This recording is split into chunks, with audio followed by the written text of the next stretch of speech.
Welcome to the YouTube channel Math Skill. Today we are going to discuss about the chapter Quadratic Equations, which is a part of NCERT as well as CBSE syllabus.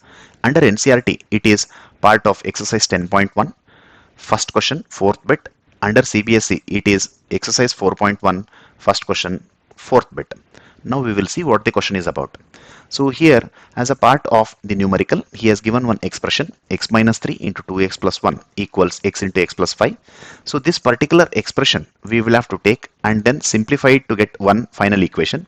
If that equation contains the highest exponent of x as 2, then it is a quadratic equation, else it is not a quadratic equation. So we will have to find out whether it is quadratic or not. So coming to the question, which is x minus 3 into 2x plus 1 equals x into x plus 5. So here none of the algebraic expressions like a plus b whole square, a minus b whole square, or x plus a into x plus b, anything can be applied here. That is why how to simplify is we will have to use something called as distributive rule. So what is a distributive rule? In distributive rule, the first term within first bracket will be picked up, that is x. This x will get multiplied with 2x and also 1. Similarly, the second term under first bracket, that is minus 3, would be getting multiplied with 2x and also plus 1. So after opening this particular two brackets, what we have here, we will be having 4 terms in the LHS.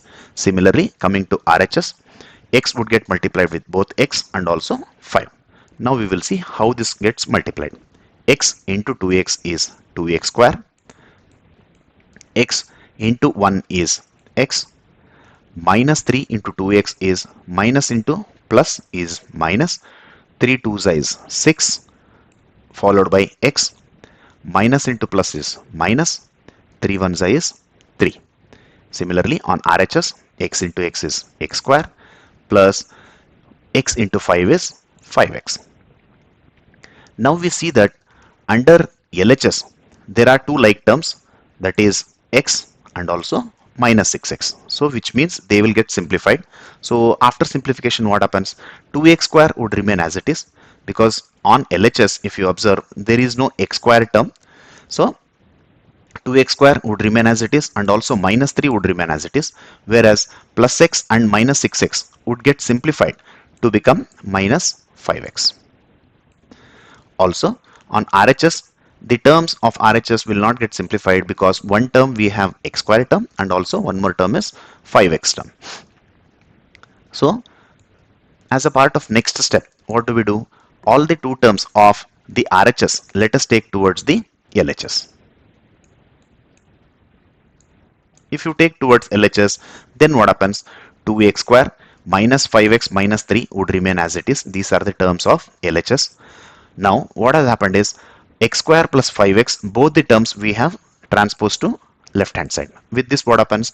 Plus x square would get transposed towards LHS and would become minus x square, plus 5x would get transposed to LHS and would become minus 5x.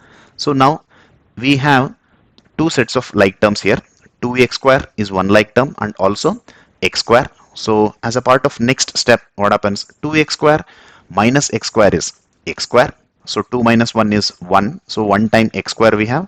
Also minus 5x minus 5x, we have 2 times 5x with same sign. So these will get added. So it will become minus 10x and also minus 3 as it is. Now this is the final equation what we have got, which is x square minus 10x minus 3 equals 0. So once we have got this particular final equation, since the highest exponent of x, which is 2 in this case, so that is why this can be concluded as what? This can be concluded as a quadratic equation. Since this contains the highest term is x square term, so that is why it can be considered as a quadratic equation. Why? Because it is in the standard form ax square plus bx plus c equals 0. Therefore, this is a quadratic equation. Thank you.